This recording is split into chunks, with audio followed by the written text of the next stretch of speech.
My dear student, कैसे हैं आप लोग। आई होप सभी अच्छे होंगे और मज़े से पढ़ाई कर रहे होंगे बच्चों। आज के इस वीडियो में बच्चों जा रहा हूँ डिस्कस करने आज के टाइम का सबसे हॉट टॉपिक, वायरस। जैसे मैंने बोला भाई बच्चों वायरस, तो आपके दिमाग में आ गया होगा कोरोना वायरस। बट ये जो वायरस दिख रहा है ये कोरोना वायरस नहीं है बच्चों, उसमें भी स्पाइक प्रोटीन है, ये HIV वायरस है। तो पहले बच्चों मैं आपको अपने सिलेबस के हिसाब से पढ़ाऊंगा, और ये जो वायरस है बच्चों एक टॉपिक है आपका बायोलॉजिकल क्लासिफिकेशन चैप्टर का, क्लास 11th। तो पहले मैं उसको कवर करूंगा, फिर उसके बाद आने वाले वीडियो में बच्चों मैं आपको कोरोना वायरस के बारे में भी अलग से डिटेल में पढ़ाऊंगा, और उसका वैक्सीन कैसे बनाए उसको भी पढ़ाऊंगा। तो उस कोरोना वायरस को पढ़ने से पहले बच्चों एक नॉर्मल वायरस का क्लासिफिकेशन तो नहीं कहेंगे, लेकिन वायरस का स्ट्रक्चर कैसा होता है, वायरस के बारे में हम थोड़ा सा पहले जान लेते हैं, देन उसके बाद फिर हम लोग आगे बढ़ेंगे बच्चों, ठीक है। तो आज के इस वीडियो में बच्चों मैं सिर्फ वायरस का स्ट्रक्चर और उसका जो लाइफ साइकिल है उसके बारे में डिस्कस करूंगा इसमें, ठीक है बच्चों। तो चलो स्टार्ट करते हैं इसी के साथ। मैं हूं आपका दोस्त और आपका बायोमेंटर बच्चों, मेरा नाम है अब्दुल मन्नान और आप लोग देख रहे हैं मेरा YouTube channel Abdul biology classes, ठीक है बच्चों। तो चलो स्टार्ट करते हैं हम लोग। तो पहला आता है वायरस क्या है। तो इस वायरस के हिस्ट्री को पहले हम देखते हैं, तो बच्चों कुछ चीज़ें हम लोग के सामने क्लियर हो जाएगा, और उसके साथ साथ हम लोग बच्चों उन साइंटिस्ट के नाम भी जान जाएंगे जो वायरस के साथ एसोसिएटेड हैं, ठीक है बच्चों। तो वायरस टर्म्स बच्चों सबसे पहली बार दिया था आपका पास्चर ने, ठीक है ना, लुइस पास्चर इनका पूरा नाम है। तो सबसे पहली बार वायरस टर्म्स दिया था इसमें, ठीक है। और ये जो वायरस टर्म्स है बच्चों, ये सांप का जो जहर होता है उसको बोलते हैं वेनम। अब वेनम क्या हो गया, एक इन्फेक्शियस फ्लूइड या एक टॉक्सिक फ्लूइड होता है। तो इनको जब ये आइसोलेट किया गया था वायरस बच्चों, तो उस तरह से ही एक आपका टॉक्सिक फ्लूइड के तौर पे था, तो इसी से वेनस से ही बन गया वेनम। वेनम जो है ना, वेनम से ही बन गया वायरस बच्चों, ठीक है। तो यहाँ से टर्म्स आया, लुइस पास्चर ने दिया था। तो वेनम से ये टर्म्स डिराइव हुआ वायरस, और वेनम का मतलब होता है सांप का जहर। दूसरा आ जाता है बच्चों जो वायरस है फर्स्ट टाइम इसको डिस्कवर करने का जो क्रेडिट है बच्चों, ये जाता है एवेनस्की को, जो जिन्होंने डिस्कवर किया था TMB टोबैक मोजाइक वायरस। एवेनस्की ने डिस्कवर किया था सबसे पहली बार first virus Tobago Mosaic virus को डिस्कवर किया था, ठीक है बच्चों। उसके बाद वायरस बच्चों आगे हम लोग इसको डिटेल में पढ़ेंगे कि इसका लिविंग कैरेक्टर क्या है और इसका नॉन लिविंग कैरेक्टर है। तो उसके नॉन लिविंग कैरेक्टर में बच्चों एक सबसे इंपॉर्टेंट चीज़ है आपका crystalline properties. As we know that कि बच्चों की वायरस जो है उसको क्या कहते हैं, लिविंग और नॉन लिविंग के बीच का कनेक्शन कहा जाता है। इसका मतलब है बच्चों जब वायरस किसी होस्ट के बॉडी के अंदर होता है तो they give appearance like a living things, but जब वो बॉडी से बाहर होता है तो they give appearance like a non living things. तो उस नॉन लिविंग थिंग्स का सबसे एक इंपॉर्टेंट प्रॉपर्टीज है बच्चों आपका कि वायरस जो है वो क्रिस्टलाइन हो सकता है तुम्हारा, इसमें कैसा हो जाएगा, क्रिस्टलाइन हो सकता है तुम्हारा इसमें, ठीक है बच्चों।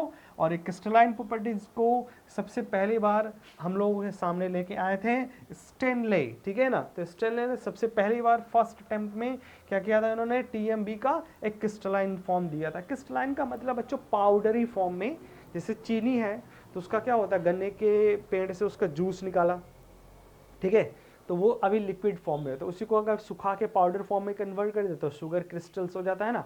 तो उसी तरह से क्रिस्टलाइज फॉर्म में भी रहता है, तो वो क्या हो गया, नॉन लिविंग फॉर्म्स को शो करता है। तो फर्स्ट टाइम किसने क्रिस्टलाइज किया था बच्चों, स्टेनले ने किया था तुम्हारा, इसमें इसको ध्यान रखना है। अच्छा, ये पास्चर ने जो टर्म दिया था, इसी बेजर्निकी एक साइंटिस्ट थे, उन्होंने इस वायरस को बोला था contagious vivum fluidum. Contagious vivum fluidum मतलब living infectious fluid, infectious fluid, ठीक है बच्चों। तो ये टर्म्स दिया था, ये एनसीईआरटी में आपका है, इसको देखना है, आपको याद रखना है इसका, और इसका मैं मतलब समझाने की कोशिश करता हूँ। देखो बच्चों, जब ये डिजीज बीमारी के बारे में डिस्कवरी चल रहा था तो उसमें आपका एक साइंटिस्ट है कॉच, ठीक है, जिन्होंने टीबी बीमारी के बारे में डिस्कवर किया था और बताया था हमें। तो जो कॉच है उन्होंने कॉच पॉस्टुलेट दिया था, और कॉच पॉस्टुलेट के हिसाब से बच्चों कोई भी डिजीज जो होता है वो किसी ना किसी कॉजेटिव एजेंट्स के थ्रू होता है, और उसको ये बताने के लिए उन्होंने क्या किया था बच्चों कि एक बीमार आदमी के ब्लड को लिया और उस ब्लड को किसी भी नॉर्मल हेल्दी पर्सन के बॉडी में डाल दिया, तो देखा कि उस नॉर्मल हेल्दी पर्सन में भी वही सेम बीमारी हो गया जिससे वो ब्लड लिया गया था बच्चों। ठीक है, तो इससे कॉन्सेप्ट आया आपका जो कंटाजियस फ्लूड का। ठीक है, आपके कोच ने क्या किया बच्चों, उस फ्लूड को बैक्टीरिया प्रूफ सरफेस से फिल्टर किया, फिर उसके बाद उस फिल्टर्ड सैंपल्स को अब नॉर्मल हेल्दी पर्सन के बॉडी में फिर से डाला, तो फिर से अब क्या ऑब्जर्व किया कि उसको वो बीमारी नहीं हो रहा, मतलब वो जो पॉजिटिव एजेंट था वो फिल्टर हो चुका है। ठीक है, लेकिन वायरस के केस में क्या था, वायरस के केस में बच्चों अगर कोई वायरल डिजीज है तो उसका ब्लड सैंपल अगर हम उस बैक्टीरिया प्रूफ सरफेस से फिल्टर कर भी देते हैं तब भी उसको वो बीमारी हो जाता था बच्चों। तो उसी को, उस फ्लूड को जिससे वो वायरल बीमारी हो जाता था आफ्टर फिल्टरेशन, उसी को बोला contagium vivum fluidum, that means living infectious fluid terms दिया।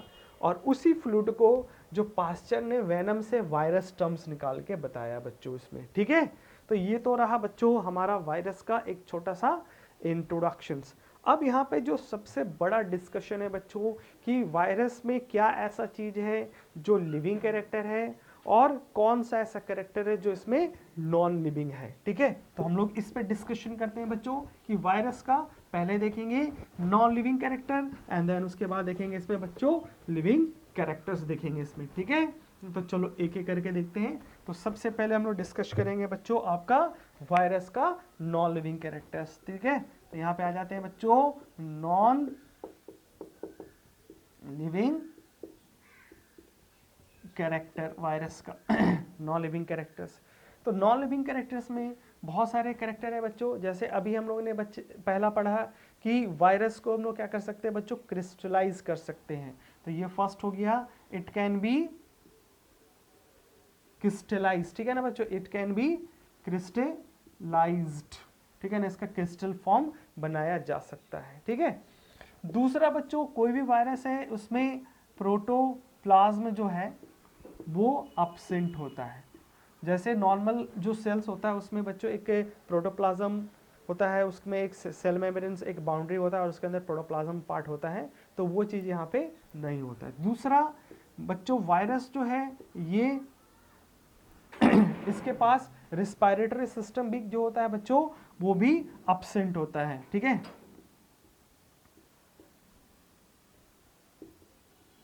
रिस्पायरेटरी सिस्टम भी क्या है बच्चों इसमें आपका अब्सेंट होता है। ठीक है, नेक्स्ट उसके बाद हम लोग देख सकते हैं बच्चों इसमें कि जो वायरस है उसमें ग्रोथ जो है ये भी क्या होता है, अब्सेंट होता है, ग्रोथ भी नहीं होगा। एंड सबसे इंपॉर्टेंट चीज बच्चों क्रिस्टलाइज के बाद सबसे इंपॉर्टेंट पॉइंट है कि जो वायरस का इंडिपेंडेंट एग्जिस्टेंस जो होता है बच्चों ये बिल्कुल नहीं होता है। तो ध्यान में रखना है इसका इंडिपेंडेंट एग्जिस्टेंस जो है ये बच्चों इसमें अब्सेंट होता है, मतलब ये ऑब्लिगेट इंट्रासेलुलर, ध्यान रखना obligate intracellular, obligate intracellular parasite होता है, पैरासाइट होता है। ठीक है ना, एकदम स्ट्रिक्टली ये इंट्रासेलुलर पैरासाइट्स है, बाहर ये काम नहीं करता है, सेल्स के अंदर बाहर काम ये नहीं कर सकता है। ठीक है बच्चों, तो ये तो रहा वायरस का नॉन लिविंग कैरेक्टर्स। ठीक है, इसमें खास बात क्या था तुम्हारा इसमें कि इसको हम लोग क्रिस्टलाइज कर सकते हैं और इसका इंडिपेंडेंट एग्जिस्टेंस बिल्कुल पॉसिबल ही नहीं है बच्चों, मतलब ये सेल के बाहर जिंदा नहीं रह सकता है ये सेल्स के अंदर, तो इसलिए इसको बोला हम लोगों ने ऑब्लिगेट इंट्रासेलुलर पैरासाइट्स बोला बच्चों इसमें। ठीक है, अब आ जाते हैं बच्चों इसमें लिविंग कैरेक्टर्स के बारे में। तो लिविंग कैरेक्टर्स में यहाँ पे बच्चों अब हम लोग इसमें लिविंग कैरेक्टर देखते हैं वायरस का। तो लिविंग कैरेक्टर्स में सबसे पहला जो बच्चों इसका जो बॉडी है वो कंसिस्ट होता है ऑर्गेनिक कंपाउंड से, कंसिस्ट ऑफ ऑर्गेनिक कंपाउंड। दूसरा बच्चों इसके पास जेनेटिक मटेरियल्स, प्रोटीन्स और एंजाइम भी होता है। ठीक है ना, वायरस हैव जेनेटिक मटेरियल। अब जेनेटिक मटेरियल्स के फॉर्म में आइदर डीएनए और आरएनए, दोनों नहीं होगा, कोई एक रहता है। उसके अलावा बच्चों इसके पास प्रोटीन होता है और इसके पास कुछ एंजाइम भी होता है। तो ये presence of genetic material, protein, enzymes ये शो करता है बच्चों कि वायरस एक क्या है, लिविंग थिंग्स है। ठीक है, उसके अलावा बच्चों तीसरा जो सबसे इंपॉर्टेंट चीज़ है कि जो वायरस है ये इन्फेक्शियस एंड पैथोजेनिक होता है। ये क्या होता है, इन्फेक्शियस। इन्फेक्शियस का मतलब हो गया बच्चों कि इन्फेक्शंस कॉज कर सकता है। ठीक है ना, इन्फेक्शियस एंड पैथोजेनिक होता है। ठीक है ना, मतलब ये बीमार कर सकता है। दूसरा बच्चों इसमें म्यूटेशन होता है, मतलब इसका जो जेनेटिक मटेरियल है ये भी आपका ससेप्टेबल है म्यूटेशन से, तो इसमें म्यूटेशन होता है, बट इसमें स्लो म्यूटेशन होता है, स्लो म्यूटेशंस होता है। ठीक है, एंड एक और चीज़ बच्चों कि वायरस जो है इसको हम लोग किल कर सकते हैं आपका ऑटोक्लेविंग करके या यूवी ले से। Can be killed by autoclaving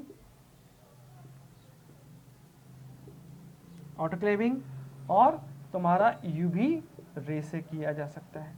autoclaving बच्चों एक प्रोसेस होता है जिसमें एक वेसल्स होता है, उस वेसल्स के अंदर जो प्रेशर है वो 50 psi और प्लस टेम्परेचर उसमें 120 से ज़्यादा हो सकता है। तो उस वेसल्स के अंदर अगर हम इसको 15 मिनट के लिए रखते हैं, मतलब 15 मिनट के लिए इसको बॉयल करते हैं 120 टेम्परेचर पे और करीब करीब 15 psi प्रेशर्स पे, तो उसमें वायरस मर जाएगा बच्चों इसमें। ठीक है, वायरस मर जाएगा तुम्हारा इसमें, तो ये ऑटोक्लेविंग वगैरह के थ्रू मर सकता है। तो ये कुछ फीचर है बच्चों जिससे ये पता चलता है कि जो वायरस है वो एक लिविंग थिंग्स है। इसके अलावा और भी बच्चों बहुत सारे एजेंट है जिसके वजह से वायरस मर सकता है तुम्हारा। ठीक है ना, जैसे अल्कोहल बेस्ड जो भी सैनिटाइज़र होता है, देखा होगा कि आजकल बहुत लोग उससे सैनिटाइजर को यूज़ कर रहे हैं तुम्हारा। एनीवेन सिंपल अगर साबुन वगैरह से हाथ धोएं तो अगर बॉडी में कहीं लगा हुआ रहता है तो वो हट जाएगा तुम्हारा बच्चों। ठीक है, तो इसके बारे में अब लोग बहुत सारे मीडिया वगैरह में बहुत सारी चीज़ें आप लोग को ऑलरेडी पता चल गया होगा। ठीक है, तो नया कुछ है नहीं बच्चों। तो ये था लिविंग और नॉन लिविंग का कैरेक्टर बच्चों। चलो नेक्स्ट हम लोग इसमें देखते हैं स्ट्रक्चर ऑफ ए वायरस देखेंगे बच्ची। हाँ तो बच्चों ये तो हम लोगों ने डिस्कस कर लिया कि वायरस जो है वो लिविंग और नॉन लिविंग दोनों कैरेक्टर फॉलो करता है। दैट्स वाई हम उसको क्या कहते हैं बच्चों, वायरस को लिविंग और नॉन लिविंग के बीच का कनेक्टिंग लिंक कहते हैं। ठीक है, अब हम लोग बच्चों इसके स्ट्रक्चर्स के बारे में देखते हैं।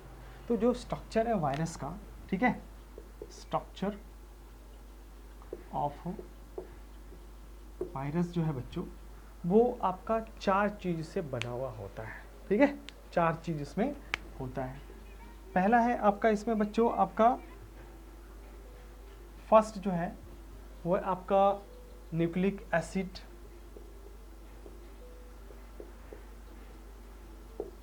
दूसरा बच्चों इसमें होता है आपका कैप्सिड, जिससे कैप्सूल्स वगैरह बनता है, हम इसको कैप्सूल्स कहते हैं। उसके बाद बच्चों आ जाते हैं कैप्सूल्स के बाद इसमें आता है इन्वेलप, और लास्ट जो कंपोनेंट है बच्चों वो होता है इसमें कुछ एंजाइम। ठीक है, इसमें कुछ एंजाइम इसके साथ एसोसिएटेड होता है तुम्हारा इसमें। ठीक है, तो क्या क्या बोला बच्चों, न्यूक्लिक एसिड हो सकता है, कैप्सूल हो सकता है, इन्वेलप हो सकता है और एंजाइम्स। इन्वेलप बच्चों ये ऑप्शनल है, ध्यान में रखना, ऑप्शनल मतलब कुछ वायरसेस में होता है और कुछ वायरसेस में नहीं होता है। तो जिन वायरस में ये इन्वेलप होता है बच्चों उसको हम लोग बोलते हैं इन्वेलप्ड वायरस, और जिनमें ये इन्वेलप नहीं होता उसको बच्चों में बोलते हैं नेकेड वायरस कहते हैं। ठीक है, तो इसको हम लोग 1 बाय 1 करके देखते हैं। तो सबसे पहले हम लोग देखेंगे बच्चों न्यूक्लिक एसिड्स के बारे में इसमें। ठीक है, न्यूक्लिक एसिड्स के बारे में।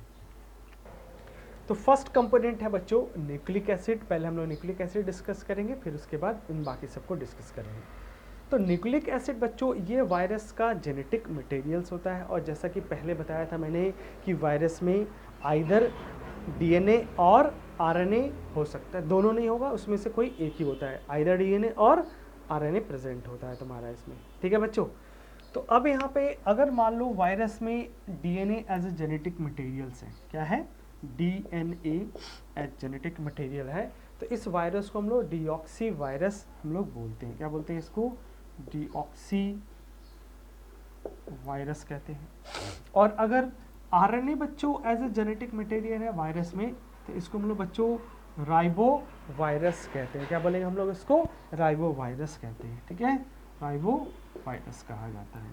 तो डीऑक्सी वायरस और राइबो वायरस ये दो ग्रुप है जो कि जेनेटिक मटेरियल्स के बेसिस पे डिस्टिंग्विश किया गया है, डीएनए और आरएनए के बेसिस पे। अब बच्चों ये जो डीऑक्सी वायरस है ये भी फर्दर दो तरह का हो सकता है, जिसमें डीएनए जनरली क्या होता है, डबल स्टैंडर्ड। तो अगर मान लो डीएनए ले लेते डबल स्टैंडर्ड डीएनए, या सिंगल स्टैंडर्ड डीएनए भी हो सकता है। तो ज़्यादा चांस है कि double standard DNA, single standard DNA भी होता है। उसी तरह से आरएनए में भी बच्चों आपका दो कैटेगरीज हो जाएगा, आपका सिंगल स्टैंडर्ड आरएनए वाला वायरस या डबल स्टैंडर्ड वायरस वाला, डबल स्टैंडर्ड आरएनए वायरस भी हो सकता है।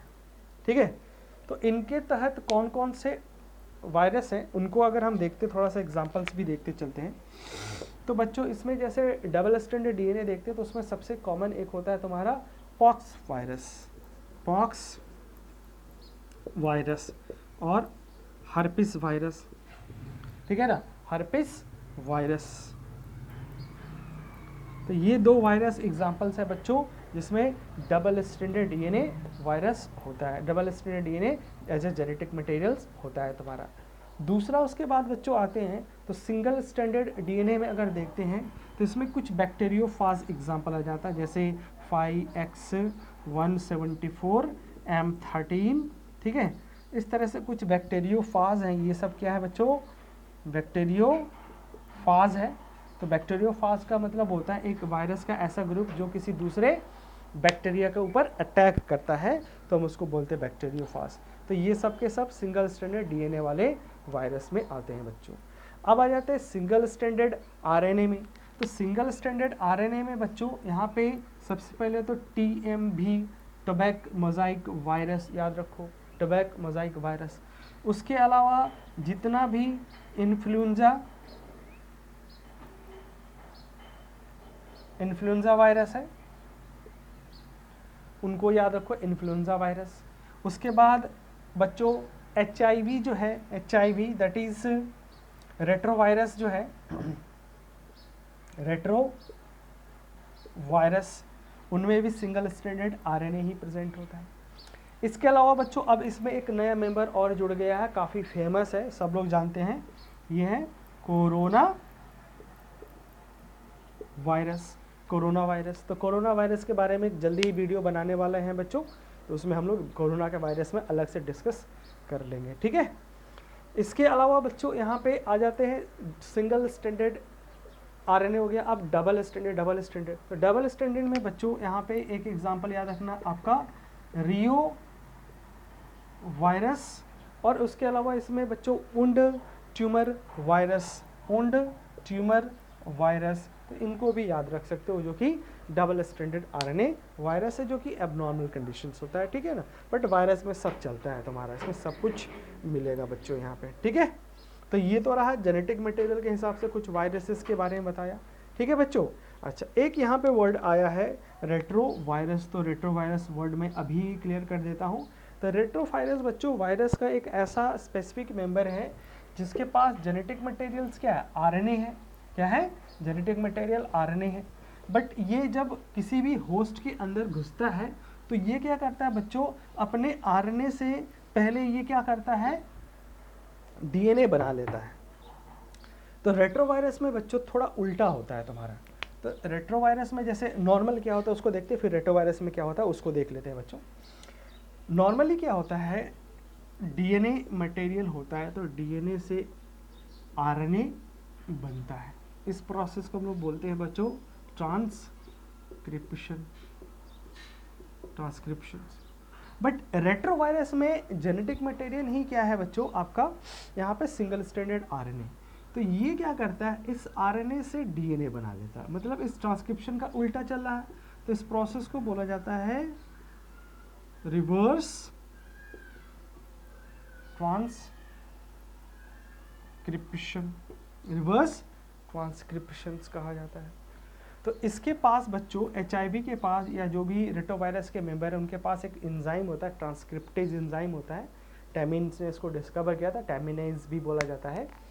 इस एंजाइम इनके पास होता है और ये आरएनए से डीएनए बनाते हैं। दैट मीन्स ये परफॉर्म्स करते हैं, रिवर्स ट्रांसक्रिप्शन परफॉर्म्स करते हैं। देन उसके बाद ये डीएनए होस्ट के डीएनए के साथ जाके ऐड हो जाता है।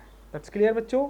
तो ये तो रहा हमारा न्यूक्लिक एसिड। फर्स्ट इसमें कंपोनेंट्स हम लोगों ने देखा वायरस के स्ट्रक्चर्स का, इसमें कंपोनेंट्स पहला देखा हम लोगों ने, जिसमें हम लोग न्यूक्लिक एसिड। अब आ जाते हैं बच्चों, हम लोग दूसरा डिस्कस करना है आपका कैप्सूल्स, ठीक है। तो इसमें नेक्स्ट कंपोनेंट्स हम लोग देखते हैं बच्चों आपका कैप्सूल। तो कैप्सूल जो है बच्चों आपका ये प्रोटीनियस होता है, ठीक है ना, प्रोटीनियस होता है, पहले ही बोला था, ठीक है। तो लिखते भी चलते हैं इसमें। तो कैप्सूल जो होता है बच्चों ये कंसिस्ट होता है प्रोटीन का बना हुआ होता है, और इसमें जो सब यूनिट होता है, मतलब इसके एक एक मेंबर्स को हम लोग क्या बोलते हैं, इसके जो सब यूनिट होता है उसमें एक सिंगल मेंबर्स को हम लोग कहते हैं बच्चों कैप्सोमेयर कहते हैं। क्या बोलेंगे, कैप्सोमेयर कहा जाता है, ठीक है, कैप्सोमेयर। और ध्यान में रखना बच्चों, इसमें जो कैप्सोमेयर का नंबर है, नंबर ऑफ कैप्सोमेयर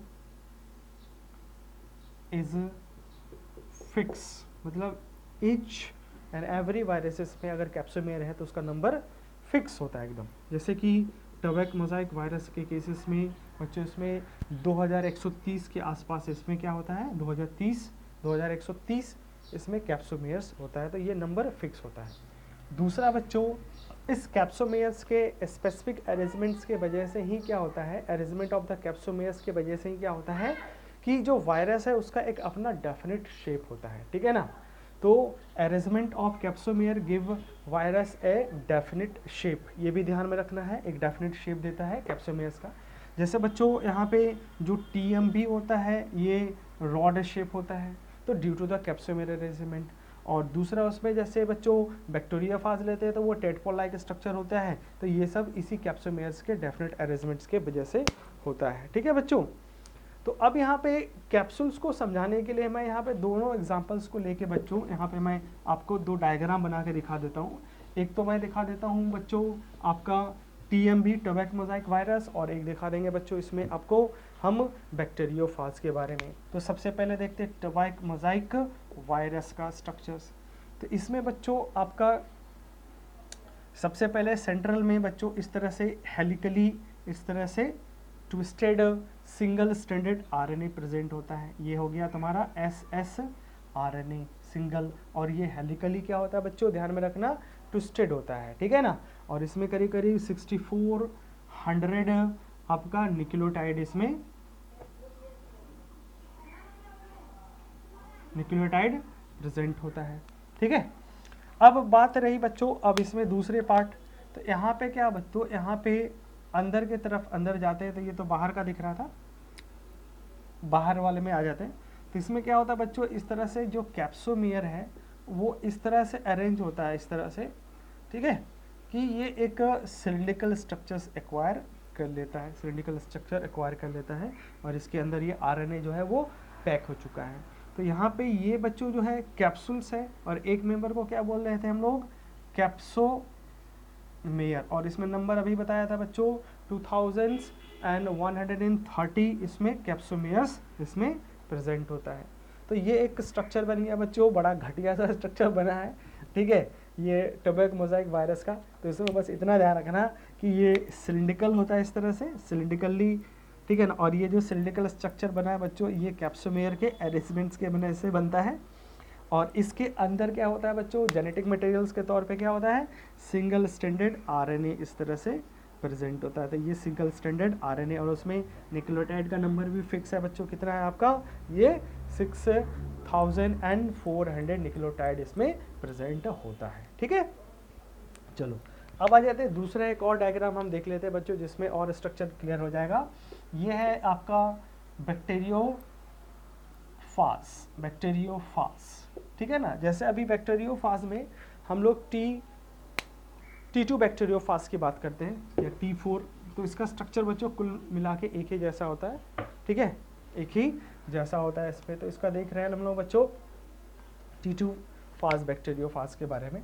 इसका जो स्ट्रक्चर है T2 फाज ले लो, ठीक है, या कोई भी T4 या T4 जो भी हो, बैक्टीरियोफाज की बात करें इसमें।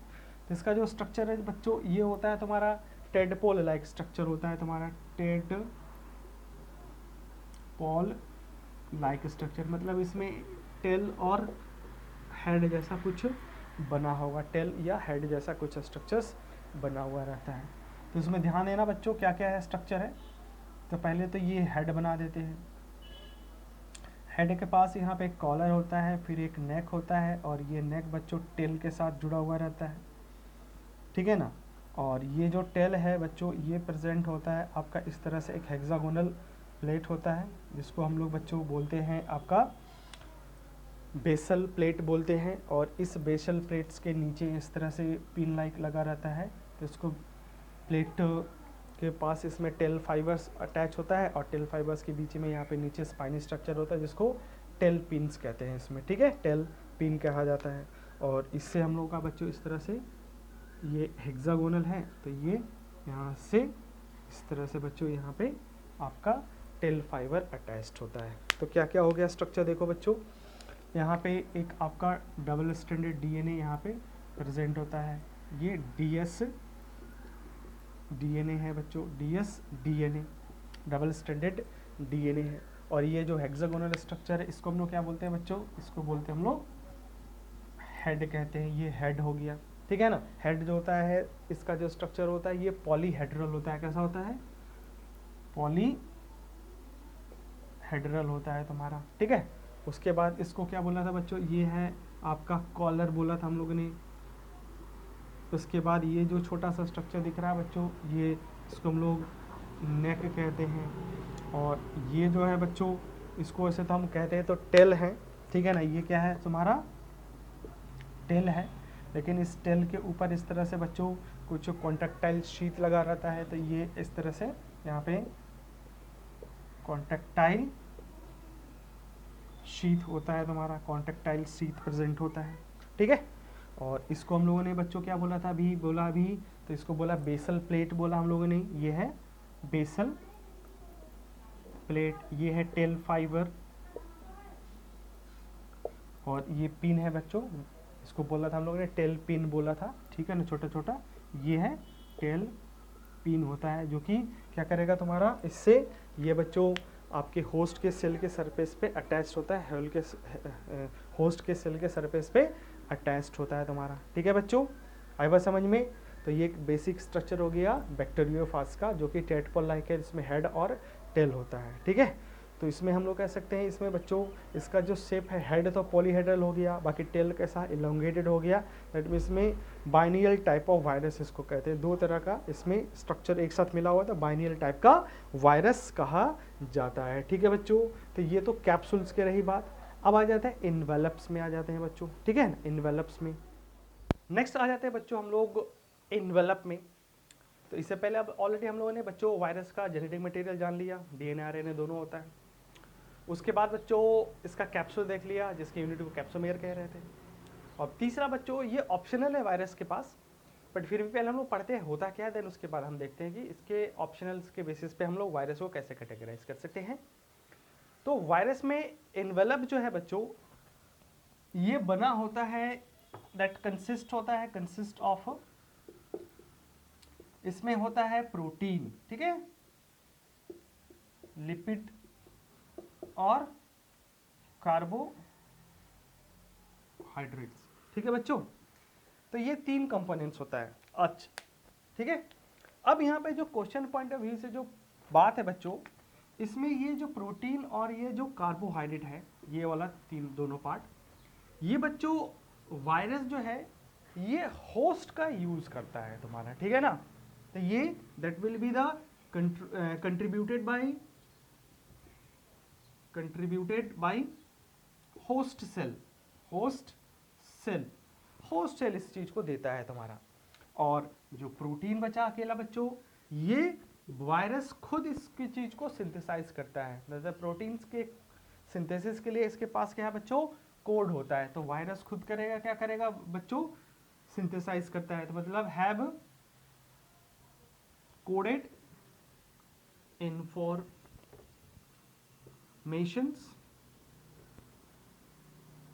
For synthesis. इसकी सिंथेसिस के लिए इसके पास क्या होता है बच्चों, आपका जेनेटिक कोड प्रेजेंट होता है। तो वायरस, दैट मीन्स कुल मिला के जो वायरस का इन्वेलप है बच्चों, उसमें प्रोटीन वायरस खुद बनाता है, लिपिड और कार्बोहाइड्रेट बच्चों ये होस्ट का यूज करता है। ठीक है, नेक्स्ट उसके बाद बच्चों, अब मतलब हो भी सकता है नहीं भी हो सकता है, जैसा मैंने कि पहले बोला था इन्वेलप के बारे में।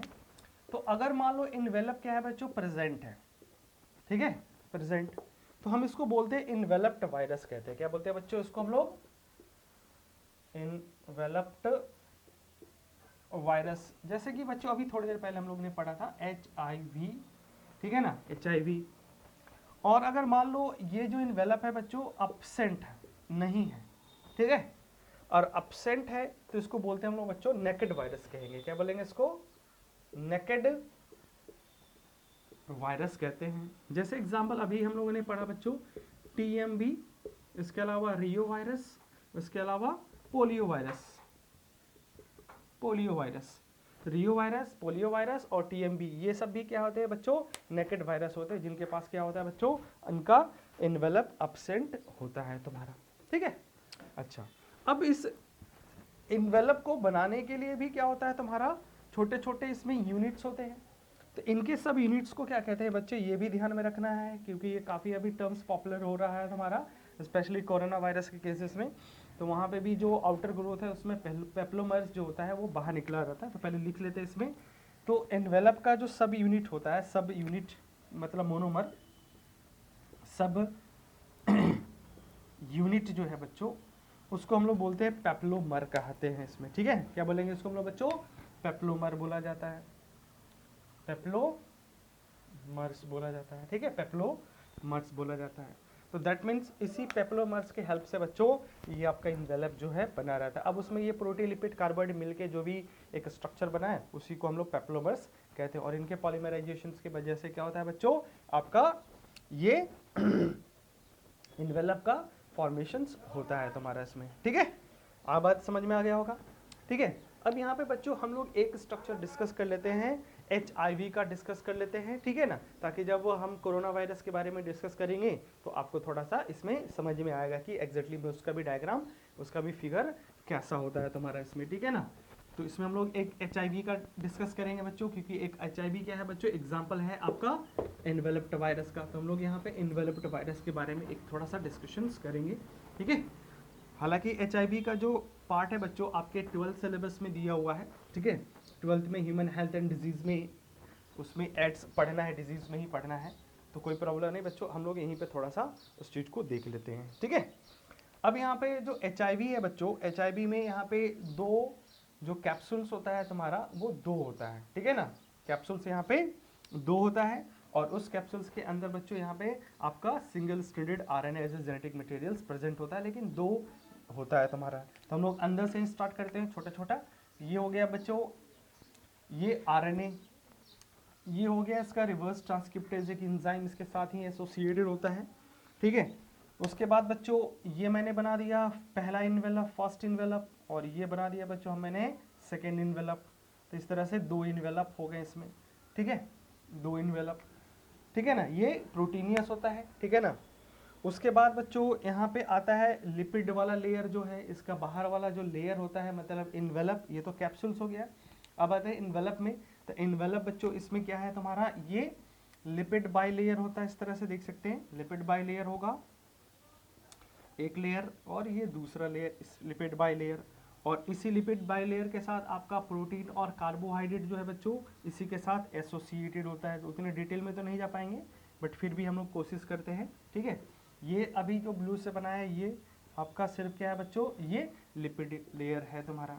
अब इसके साथ बोला था बच्चों स्पाइक प्रोटीन इसके साथ एसोसिएटेड होता है, तो ये है तुम्हारा ये स्पाइक प्रोटीन इसके साथ एसोसिएटेड है। इस तरह से बहुत सारे स्पाइक इसके ऊपर बना हुआ रहता है, और ये प्रोटीनियस होता है, इसको GP120 हम लोग कहते हैं इसको, ठीक है ना। सबको एक एक करके नाम भी लिख देते हैं बच्चों। पहले डायग्राम हम लोग कंप्लीट कर लेते हैं।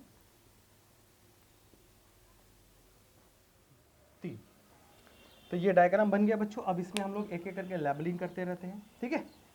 तो जिसके बारे में पहले बता चुके हैं, ये हो गया आपका हमारा बच्चों, ये सिंगल स्ट्रैंडेड RNA है, सिंगल स्ट्रैंडेड RNA, और ये 2 होता है, ठीक है ना।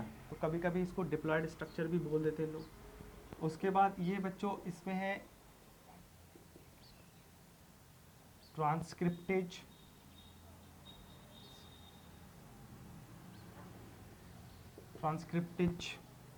Enzyme, reverse transcriptase enzymes. उसके बाद बच्चों ये दोनों तो कैप्सूल्स है, ये सब क्या है, ये कैप्सूल है।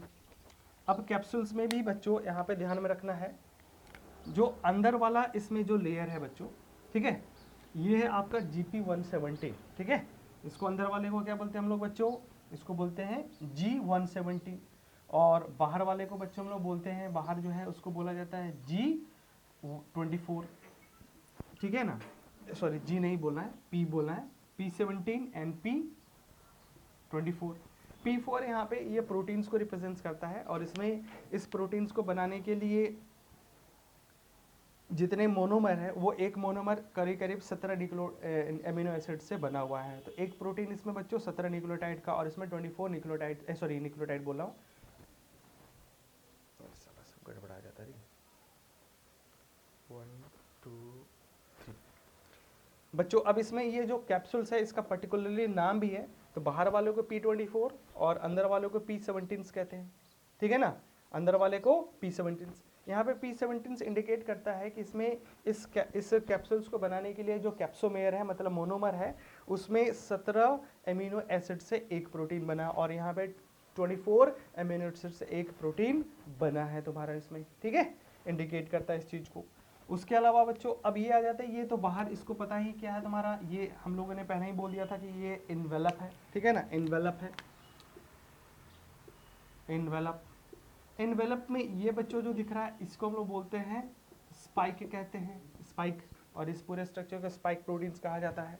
स्पाइक में भी अगर हम फर्दर देखें बच्चों, तो इस तरह से स्ट्रक्चर बना है, जिसमें से कुछ पोर्शंस जो बच्चों आपका ये आपका एम्बेडेड है इस लिपिड के अंदर, और बाहर कुछ पार्ट है बाहर आउटसाइड में प्रोजेक्टेड होता है तुम्हारा इसमें, ठीक है, प्रोजेक्टेड है।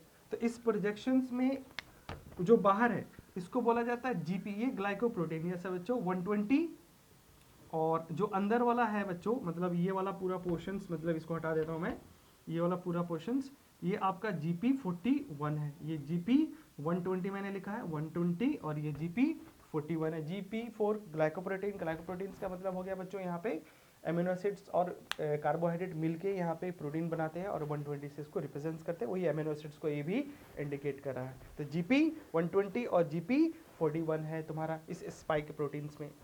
इस GP120 के हेल्प से बच्चों ये HIV है, वो क्या करता है, जो भी हमारा टारगेट सेल्स होता है हमारे बॉडी पे, ह्यूमंस के बॉडी पे जो टारगेट सेल्स होता है, जैसे मैक्रोफेज है या तुम्हारा हेल्पर सेल्स है, तो उनके सरफेस पे बच्चों एक स्पेशल बाइंडिंग साइट होता है, जिसको बोलते हैं CD4 binding site, CD4 binding site, CD4 binding site. और इस CD4 बाइंडिंग साइट के इस स्पाइक का जो GP120 है बच्चों, ये जाके उसके साथ बाइंड करता है, तब जाके क्या करेगा, ये वायरस होस्ट के साथ अटैच्ड होता है with the help of these spike protein, और वायरस का जो GP120 है वो किसके साथ बाइंड करता है, होस्ट के CD4 बाइंडिंग साइट के साथ बाइंड करता है, ठीक है बच्चों। तो ये दोनों स्ट्रक्चर हो गया हमारा HIV के बारे में। तो एक एग्जांपल मैंने बता दिया बच्चों आपका इन्वेलप्ड वायरस का। अब नेक्स्ट आ जाते हैं बच्चों, हम लोग इसमें देखते हैं आपका रिप्रोडक्शंस इन वायरसेस। बच्चों ये वीडियो काफ़ी लंबा हो जाएगा, तो इसलिए मैं इस वीडियो को करता हूँ यहीं पे समाप्त, और नेक्स्ट वीडियो में इसका हम लोग देखेंगे रिप्रोडक्शन, देखेंगे वायरसेस का, ठीक है बच्चों। आपको वीडियो कैसा लगा कमेंट करके आप बताइएगा, ठीक है, अच्छा या बुरा जैसा लगा है, ठीक है ना। अपने रिस्पेक्ट को थोड़ा सा शो करिए कि लाइक या डिसलाइक बटन व्हाटएवर जो भी आपको पसंद हो, और अच्छा लगे तो कमेंट करिए, शेयर करिए, ठीक है। और जो लोग भी मेरे चैनल पे नए हैं सब्सक्राइब करिए, ठीक है बच्चों। तो चलो नेक्स्ट वीडियो में हम लोग देखते हैं इसका आपका रिप्रोडक्टिव फेज देखते हैं, तो रिप्रोडक्शंस को देखते हैं। ठीक है, तो चलो आ जाओ।